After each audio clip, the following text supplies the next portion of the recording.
to Behavioral Grooves. I'm Kurt Nelson. And I'm Tim Houlihan. Today, we're going to share a list of books that caught our attention just a wee bit more than the others did this year. A wee bit more, right? Making a list of best books is never easy. We do it every year, but it's never easy. And it's not always, Tim, it's not always a good thing to do because by its very nature, making lists means that some things are not on that list. And so now we have had 44 different episodes this year where we talked with the authors of a book. And we've read all those books. We've read more books than that. But that gives us a good perspective to just say, hey, here is the books that we want to recommend. And now sometimes we can get snarky about those books because we've read so many of them. And we don't talk about that on air. But it's interesting because even if we get snarky about the books, those interviews are often fantastic, right? So we may not go, oh, I love this book, but the interview turns out to be wonderful. What we're talking about today are the books themselves. And so these are the really good books. There we go. Yeah. That's really a great thing to remind us. We are focusing on the books because we want to share those books with you. But saying that the group that we're going to share is the top 10 or top whatever, it feels a little disingenuous because some of those were really good, but just didn't make the list. Yeah. Yeah. And I mean, as I said, these turned into great discussions and different things, but, it's complicated. So without further ado, and in no particular order, this is not best to worst or worst to best, we are going to share our top 10 list of what we think you should read and why. Anyway, that's what we're going to try to do. And if you would like to get a free copy of any one of these books, maybe one that just really catches your attention, or it's going to be a gift to someone, join our Facebook Behavioral Grooves community page. So every week in between January and March, we're going to be posting about each of these books. And if you write a comment about the post, if you just go in and just say something, we'll enter you in a drawing for a free copy. And with some luck, you could be a winner. You could be a winner. And all you have to do is mention cool in the comment. Just write the word. Yeah. Love it. Hey, Tim, you are so cool and great. And this book is awesome. And that might get you on top of that list. That gets you 2 entries. Absolutely. and as I'm reading this correct, we're going to ship it to anywhere you want in the world. Well, anywhere that you live. So if you say you live in Antarctica, I'm just not going to believe you because we don't have any listers. We don't have any data points from Antarctica. So don't go. If they're a scientist, and that's where they're now going to be living down there for the next 6 months. We'll ship it to you before you go then. You're going to your home address back in England, London, Australia, Africa, Absolutely. United States, Canada, Mexico, South America, wherever. We're going to ship it to you. All right. Yes. Should we get started? Let's start with Shige Oishi's Life in 3 Dimensions. Man, mind-blowing, right? His work on happiness is just fantastic. And I really loved how he's talking about psychological richness and the importance of that, but how some people get trapped into believing that happiness has to be something huge and big and grand and all-encompassing. Happiness can be much smaller than that. And having a psychologically rich life can be extremely fulfilling in the long term. Yeah, I love this book too, just from the perspective of bringing in that third dimension to the research on happiness and well-being. This idea of, we have the pleasure, the hedonistic component of happiness. So we've looked at measuring how happy do you feel in the moment, right? And then there's this idea of meaning and mattering and different pieces. But then this idea of psychological richness is just such a powerfully profound concept. And that it's just another aspect when we're thinking about how do I want to live a really good life? Well, the psychological richness aspect is something that we need to take into account. And Shige does a fantastic job in writing about this and the stories he brings of his father and others. It's just a well-written book and very powerful. So, absolutely.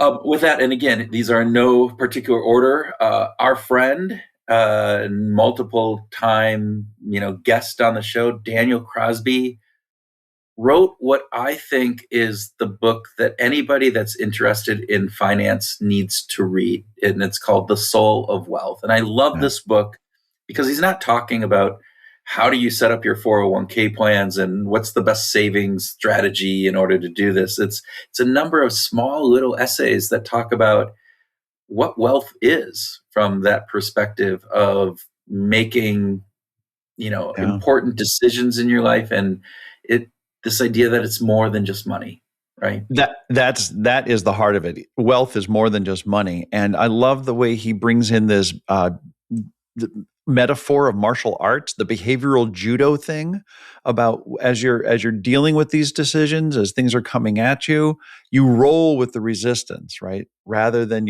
than trying to increase friction and stop it cold. I think that's pretty cool. Yeah, very Kurt Lewinian in that, It is very Kurt Lewin. Of course, you would see that. I mean, seriously, force field, right? This idea of you have friction and you have pushing against in different pieces, and the judo is saying use the power and let that go. And by the way, if you're an author and you want to get on this list in the future, all you got to do is somehow reference Kurt Lewin, and you're going to be in. I'm pretty sure. So. That's true. Okay, the next book we want to talk about is by Steve Sloman, and it's called The Knowledge Illusion. And now this book is just fantastic because he asked this question about our strongest convictions, because we tend to have this belief that our convictions are all made from inside. And Steve challenges that with research that helps us understand that our environment and social norms have a powerful influence on what we consider to be our strongest convictions. And not only was it kind of mind-blowing, but it's really written in an excellent way. And Steve's a good author. And so that's why we're recommending this one.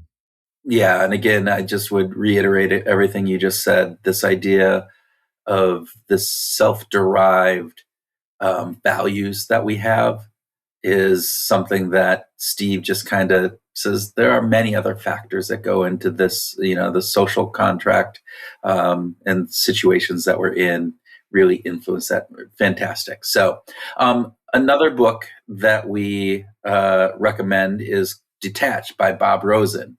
And I love this because he's talking about, this was one of those books where I wasn't that excited to read it when we first got it. Fair enough. But once I opened it up, it was like, dang, this is really powerful. And this idea of, we just get out of your own way, detach from those ideas that are holding you back. And we put too much onus on that. That I think it's a really powerful book with a really powerful message. So I connected to the idea of having that inner voice just saying, keep going, just, head down, move as fast as you can, just, all that kind of stuff.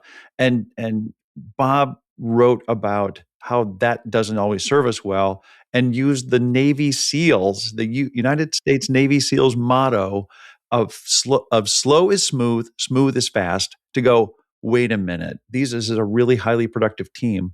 Maybe just going fast all the time isn't the best way to go. Slow is smooth, smooth is fast. I think that's a great takeaway. Double down on that. Oh, okay, next one. This is a really great book. Colin Fisher, who is first-time author, wrote a book called Why Most Teams Fail. So this is a business book. And man, I think he cracked the code. He really got into what makes teams effective. And I really love the way that he talked about real-world research with really great practical insights into how to make your team really the most effective team. He brought in this balance of being specific with vision. It's this idea, and what I think resonated with me about this book and with our conversation with him is it aligns with so much of the work that we're doing around Keystone Goals. You call them North Stars, right? This big goal that we're trying to lead. but that's not enough. You can't just set this vision. You need to be able to put together the milestones and stepping stones, as we call them, in your goal achievement. And if you're leading a team, you need to lead the team through this process. And it's this combination, that's this balance of those two things that I think is really powerful. So, great book. Highly, highly recommend that. Also, highly, highly recommend this next book, which just blew me away. And I would say that this book has the concept that I have brought up most since hearing it in the work that I do. And it is The Power of Mattering by Zach Mercurio. And the idea is that as leaders, we don't think about the power of, somebody at work feeling like they matter, feeling like you as a leader care about them, not just the work they do, not just the output that they do, but who they are, and that they matter to the organization, they matter to you individually. And it's just super, super powerful.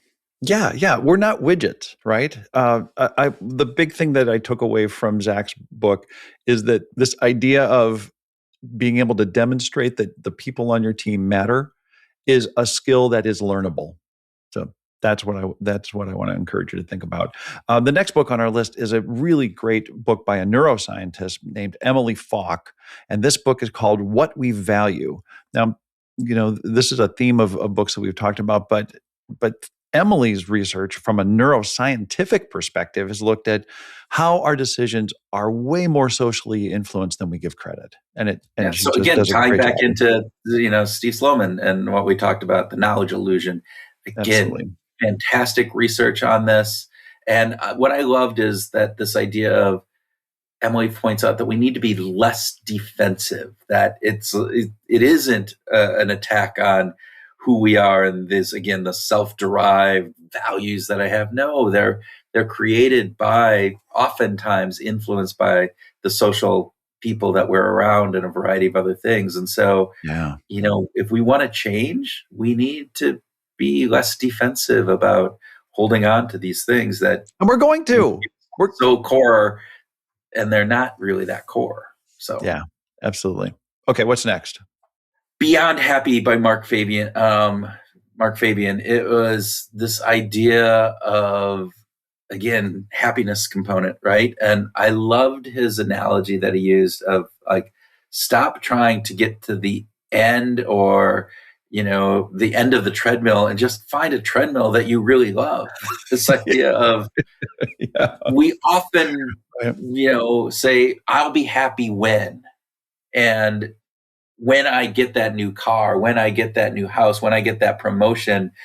And we're postponing this, as opposed to saying, be in the moment, live in the moment, just find something that is really compelling and enjoyable for you. And that's where you need to put your money and time and effort. And because happiness is dynamic, you're not signing up for this kind of happiness for the rest of your life. Just go ahead and enjoy whatever that moment is for the time being. I think that, and Mark does a great job of writing through that and explaining that. The next book I want to mention is by Rosalind Chow, and it's called The Doors That Can Be Opened. And this is a really great book. She absolutely targeted women in the workforce, but I think that it's also a good message for anyone thinking about advancing their careers, to have sort of this dual aspect of, if you want to really advance your career, think about status more than you're thinking about power. Or if you've got mentees in the workforce, help them with status more than power. I think that's like the big takeaway for me. Yeah, and just the dynamic, and we've had a couple authors this year talking about status, but this idea that status and power aren't the same thing, and that status is actually more valuable in the long term when we think about this and what that means for somebody's career, and to the point of the doors that can be opened with status, and that we can confer status on others. And so, as you talked about mentees, different things, this is an important aspect for people who want to move up in an organization, want to have those doors open for them. So The next one that I love is a book. It's the Housefly Effect. Fantastically written book. Yeah. Yeah, it's by a couple And of Dutch authors, right? Right. yes, and you can pronounce them because I will get the pronunciation wrong. Eva Eva. Eva Vandenbroek and Tim Van Heyer. Yeah. Yeah, yeah, and you say it even almost like you're like a native Dutch speaker there. So God, no. I love how you do that. I can't. I would mess it up. But the book was fantastic. It brought in behavioral science principles in a real world impact, and the title comes from the famous study in the Amsterdam airport where it put a little Men's fly in the urinals. men's urinals, and men being men, less splatter of around there. And so, fantastic book, particularly if you're getting somebody who isn't really familiar with behavioral science. They talk about a lot of these biases in a real actionable and real world way. Yeah. So if you are new to behavioral science and you're thinking, well, what's a really good way of just getting sort of an overview? Housefly Effect is a really great book to do that. Another great book, if you're interested specifically in behavioral economics, the kind of decision making that happens in an economic environment, check out The Winner's Curse by Richard Thaler and Alex Emas. Now you if you go out and search for Winner's Curse, you'll see that Richard Thaler wrote this book 30 years ago, but he came back with Alex to update it, and the essays are fantastic.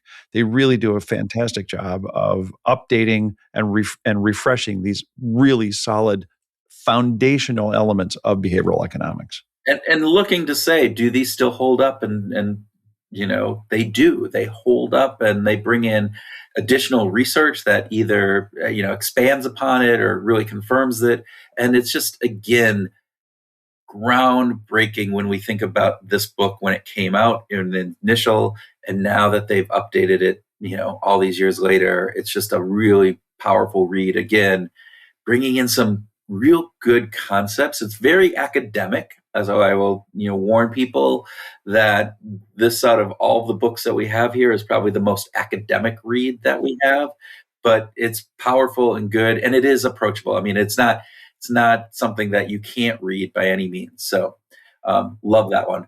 The next one I would recommend is Meditations for Mortals by Oliver Burkeman. Fantastic book that just says, hey, he is also the author of 4,000 Weeks, which is another fantastic book, but we talked to him about Meditations for Mortals. It's this 30-day action plan of doing different meditations to help you really find out who you are, what you value, and just help you live a better, more fulfilling, well-rounded life. And I can't recommend this enough for people, to actually follow through. It's simple. Every meditation is just a few pages long, and you're supposed to do one a day.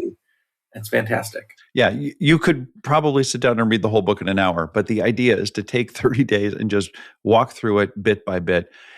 I think the big takeaway for me is that Oliver suggests that there is no done in real life. Like, we just have to keep going.